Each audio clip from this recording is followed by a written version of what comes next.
Hello നമസ്കാരം. ഏറ്റവും പുതിയ സിനിമാ വിശേഷങ്ങളുമായി പുതിയ വീഡിയോയിലേക്ക് എല്ലാവർക്കും സ്വാഗതം.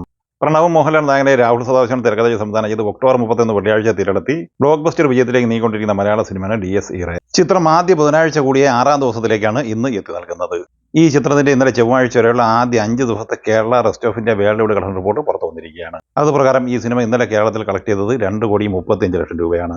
അങ്ങനെ 5 ദിവസം കൊണ്ട് കേരള കളക്ഷനായി ഈ സിനിമ 20,63,00,000 രൂപയാണ് കളക്ട് ചെയ്തിട്ടുള്ളത്. റെസ്റ്റ് ഓഫ് ഇന്ത്യയിലും ഈ സിനിമയ്ക്ക് ആദ്യ 5 ദിവസം കൊണ്ട് മികച്ച കളക്ഷൻ നേടിയെടുക്കാനായിട്ടുണ്ട്. 5,42,00,000 രൂപയാണ് ഈ സിനിമയുടെ 5 ദിവസത്തെ റെസ്റ്റ് ഓഫ് ഇന്ത്യ കളക്ഷൻ. അങ്ങനെ ഇന്ത്യൻ ഗ്രോസ് കളക്ഷനായി ഈ സിനിമ 26,05,00,000 രൂപയാണ് ആദ്യ 5 ദിവസം കൊണ്ട് സ്വന്തമാക്കിയിരിക്കുന്നത്. ഓവർസീസ് കളക്ഷനായി $2.55 മില്യൺ കളക്ട് ചെയ്തിട്ടുള്ളത്. അതായത് 22,65,00,000 രൂപ. അങ്ങനെ ആദ്യ 5 ദിവസം കൊണ്ട് ലോകമെമ്പാടുമായി 48,70,00,000 രൂപയാണ് ഈ സിനിമ നേടിയെടുത്തിരിക്കുന്നത്.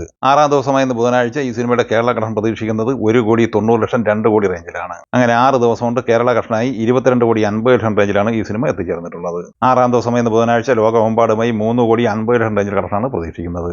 അങ്ങനെ ആദ്യ 6 ദിവസം പിന്നിടുമ്പോൾ ലോകമെമ്പാടുമായി 51,52 കോടി റേഞ്ചിലാണ് ഈ സിനിമയുടെ കളക്ഷൻ എത്തി നൽകുന്നത്. അതേസമയം സിനിമയുടെ തെലുങ്ക് ഡബ്ബിംഗ് പതിപ്പ് റിലീസുമായി ബന്ധപ്പെട്ട് ഇന്ന് പുതിയൊരു അപ്ഡേറ്റ് പുറത്തു വന്നിട്ടുണ്ട്. ഈ വരുന്ന വെള്ളിയാഴ്ച, അതായത് നവംബർ 7-ന് സിനിമയുടെ തെലുങ്ക് വേഷം റിലീസ് ചെയ്യപ്പെടുന്നതാണ്. 1 മിനിറ്റ് 16 സെക്കൻഡ് ദൈർഘ്യമുള്ള തെലുങ്ക് ട്രെയിലറും ഇന്ന് പുറത്തു വന്നിട്ടുണ്ട്.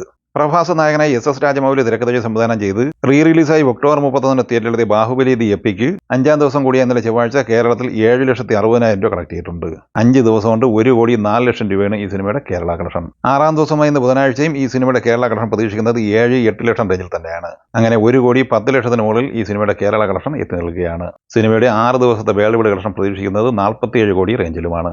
ഹോംബാലെ ഫിലിംസിന്റെ ബാനറിൽ ഋഷഭ് ഷെട്ടി തിരക്കഥ സംവിധാനം ചെയ്ത് ഒക്ടോബർ 2-ന് തിയേറ്ററിൽ ഓൾ ടൈം ബ്ലോക്ക് ബസ്റ്റർ വിജയം നേടിയെടുത്ത കന്നഡ പാൻ ഇന്ത്യൻ സിനിമയാണ് കാന്താര ചാപ്റ്റർ 1. നിലവിൽ പ്രൈം വീഡിയോ വഴി OTT റിലീസ് പൂർത്തിയാക്കിയെങ്കിലും ഇപ്പോഴും ഈ സിനിമയ്ക്ക് മികച്ച ഹോൾഡ് നിലനിർത്താൻ കഴിയുന്നുണ്ട്. ചിത്രം 34ാം ദിവസമായ ഇന്നലെ ചൊവ്വാഴ്ച കേരളത്തിൽ 3,75,000 രൂപയാണ് കളക്ട് ചെയ്തത്. ആദ്യ 34 ദിവസം കൊണ്ട് 55,45,00,000 രൂപയാണ് കേരള കളക്ഷൻ. കർണാടകയിൽ 34 ദിവസം കൊണ്ട് 244,60,00,000 രൂപയാണ് ഈ സിനിമ കളക്ട് ചെയ്തിട്ടുള്ളത്. ആന്ധ്ര തെലങ്കാനയിൽ 106,50,00,000 രൂപയും തമിഴ്നാട്ടിൽ 72 കോടി രൂപയും കളക്ട് ചെയ്തിട്ടുണ്ട്. 730,50,00,000 രൂപയാണ് ഈ സിനിമയുടെ 34 ദിവസത്തെ ഇന്ത്യൻ ഗ്രോസ് കളക്ഷൻ. 34 ദിവസം കൊണ്ട് വേൾഡ് വൈഡ് കളക്ഷനായി ഈ സിനിമ 841,50,00,000 രൂപയാണ് നേടിയെടുത്തിട്ടുള്ളത്.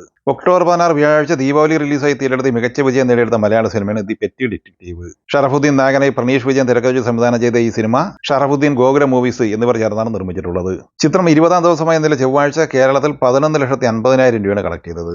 അങ്ങനെ 20 ദിവസം കൊണ്ട് 11,21,00,000 രൂപയാണ് ഈ സിനിമയുടെ കേരള കളക്ഷൻ. 21ാം ദിവസമായ ഇന്ന് ബുധനാഴ്ച ഈ സിനിമയുടെ കേരള കളക്ഷൻ പ്രതീക്ഷിക്കുന്നത് 12 ലക്ഷം റേഞ്ചിലാണ്. അങ്ങനെ 21 ദിവസം കൊണ്ട് കേരളത്തിൽ 11,30,00,000 റേഞ്ചിലാണ് ഈ സിനിമയുടെ കളക്ഷൻ എത്തിച്ചേർന്നിട്ടുള്ളത്. സിനിമയുടെ വേൾഡ് വൈഡ് കളക്ഷൻ പ്രതീക്ഷിക്കുന്നത് 17,25,00,000 റേഞ്ചിലുമാണ്. ഒക്ടോബർ 27 വെള്ളിയാഴ്ച തിയേറ്ററിൽ മികച്ച അഭിപ്രായം നേടുന്ന മലയാള സിനിമയാണ് നെല്ലിക്കാമ്പൊയിൽ നൈറ്റ് റൈഡേഴ്സ്. നവാഗതനായ നൗഫൽ അബ്ദുള്ള എഡിറ്റിംഗും സംവിധാനവും നിർവഹിച്ച ഈ സിനിമയിൽ മാത്യു തോമസ്, റോഷൻ ഷാനവാസ്, ശരത് സഫ, മീനാക്ഷി ഉണ്ണികൃഷ്ണൻ, മെറിൻ ഫിലിപ്പ്, റോണി ഡേവിഡ് എന്നിങ്ങനെയാണ് താരങ്ങൾ. ഈ സിനിമ 12ാം ദിവസമായ ഇന്നലെ ചൊവ്വാഴ്ച കേരളത്തിൽ കളക്ട് ചെയ്തത് 6,10,000 രൂപയാണ്. 3,55,00,000 രൂപയാണ് ഈ സിനിമയുടെ ഇന്നലെ വരെയുള്ള കേരള കളക്ഷൻ. 13ാം ദിവസമായ ബുധനാഴ്ച ഈ സിനിമയുടെ കളക്ഷൻ പ്രതീക്ഷിക്കുന്നത് 7 ലക്ഷം റേഞ്ചിലാണ്. അങ്ങനെ 13 ദിവസം കൊണ്ട് കേരളത്തിൽ 3,60,00,000 മുകളിലാണ് ഈ സിനിമ കളക്ട് ചെയ്തിട്ടുള്ളത്.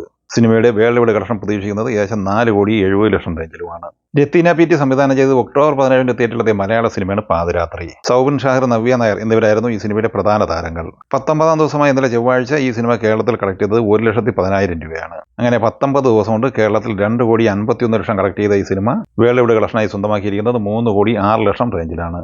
ത്യാഗരാജ ഭാഗവതരുടെ ജീവിതത്തെ ആസ്പദമാക്കി സെൽവമണി സെൽവരാജ് തിരക്കഥ സംവിധാനം ചെയ്യുന്ന ഏറ്റവും പുതിയ തമിഴ് സിനിമയാണ് കാന്ത. ഈ വരുന്ന നവംബർ 14-ന് പാൻ ഇന്ത്യൻ റിലീസായി തിയേറ്ററിലെത്തുന്ന ഈ സിനിമയിൽ ദുൽഖർ സൽമാൻ, സമുദ്രകനി, ഭാഗ്യശ്രീ ബോട്ട്സെ എന്നിവരാണ് പ്രധാന താരങ്ങൾ. ഈ സിനിമയുടെ ട്രെയിലർ നാളെ നവംബർ 6 വ്യാഴാഴ്ച രാവിലെ 11 മണിക്ക് റിലീസ് ചെയ്യപ്പെടുന്നതാണ്. സിനിമയുടെ വിതരണവുമായി ബന്ധപ്പെട്ട അപ്ഡേറ്റും പുറത്തു വന്നിട്ടുണ്ട്. കേരളത്തിലെ വേഫെയർ ഫിലിംസും തമിഴ്നാട്ടിൽ AGS സിനിമാസ്, തെലുങ്ക് സംസ്ഥാനത്ത് ഏഷ്യൻ സുരക്ഷി എന്റർടൈൻമെന്റ്, യൂറോപ്പ് വിതരണം ലോക ഫിലിംസും, UK വിതരണം മാജിക് റൈഡ്സുമാണ്. ഏറെ അനിശ്ചിതത്വങ്ങൾക്കൊടുവിൽ നവംബർ 21-ന് പൃഥ്വിരാജിന്റെ വിലായത്ത് ബുദ്ധ തിയേറ്ററിലെത്തുകയാണ്. ഒഫീഷ്യലായി സിനിമയുടെ റിലീസിംഗ് തീയതി പ്രഖ്യാപിക്കപ്പെട്ടിട്ടുണ്ട്. നവാഗതനായ ജയൻ നമ്പ്യാർ സംവിധാനം ചെയ്യുന്ന ഈ സിനിമയ്ക്ക് GR ഇന്ദുഗോപൻ, രാജേഷ് പിന്നാടൻ എന്നിവരാണ് തിരക്കഥ തയ്യാറാക്കിയിട്ടുള്ളത്. ഷമ്മി തിലകൻ, പ്രിയംവദ കൃഷ്ണൻ, അനു മോഹൻ, രാജശ്രീ എന്നിങ്ങനെയാണ് മറ്റ് താരങ്ങൾ. സംഗീതം സംഗീതം നൽകിയിരിക്കുന്നത് ജേക്സ് ബിജോയിയാണ്. ആന്റണി വർഗീസ്, പെപ്പെ, കീർത്തി സുരേഷ് എന്നിവർ പ്രധാന താരങ്ങളായി അഭിനയിക്കുന്ന ഏറ്റവും പുതിയ സിനിമയുടെ ടൈറ്റിൽ പോസ്റ്റർ ഇന്ന് പുറത്തു വന്നിട്ടുണ്ട്. തോട്ടം എന്ന് പേരിട്ടിരിക്കുന്ന ഈ സിനിമ തിരക്കഥ എഴുതി സംവിധാനം ചെയ്യുന്നത് ഋഷി ശിവകുമാറാണ്. ഒരു ആക്ഷൻ അഡ്വഞ്ചർ ഡ്രാമ കാറ്റഗറിയിൽ വരുന്ന ഈ സിനിമ പാൻ ഇന്ത്യൻ റിലീസായാണ് തിരഞ്ഞെടുക്കുന്നത്. ആനിമൽ എന്ന ബോളിവുഡ് ചിത്രത്തിലൂടെ ദേശീയ അവാർഡ് ജേതാവായ സംഗീത സംവിധായകൻ ഹർഷവർദ്ധൻ രാമേശ്വറാണ് ഈ സിനിമയ്ക്ക് സംഗീതം നൽകിയിട്ടുള്ളത്. ജോർജ് സി വില്യംസ് ഛായാഗ്രഹണം നിർവഹിക്കുന്ന ഈ സിനിമയുടെ എഡിറ്റിംഗ് ചമൻ ചാക്കോയാണ്. 2026 ജനുവരിയിൽ ഈ സിനിമയുടെ ചിത്രീകരണം ആരംഭിക്കും എന്നാണ് ഇപ്പോൾ പറഞ്ഞു കേൾക്കുന്നത്. ഈ സിനിമകളെക്കുറിച്ചും വീഡിയോ സംബന്ധമായി നിങ്ങളുടെ അഭിപ്രായങ്ങൾ കമന്റായി പറയുക. വീഡിയോ ഇഷ്ടമായി ലൈക്ക് ചെയ്യുക. നമ്മുടെ ചാനൽ സബ്സ്ക്രൈബ് ചെയ്യുന്ന കാര്യം കൂടി പരിഗണിക്കുക. വീഡിയോയുടെ നോട്ടിഫിക്കേഷൻ ലഭിക്കാൻ ബെല്ലൈക്കൺ കൂടി ഇനേബിൾ ചെയ്യുക. പുതിയ മറ്റൊരു വീഡിയോയുമായി വീണ്ടും കാണാം. എല്ലാവർക്കും ഒരിക്കൽ കൂടി നന്ദി, നമസ്കാരം.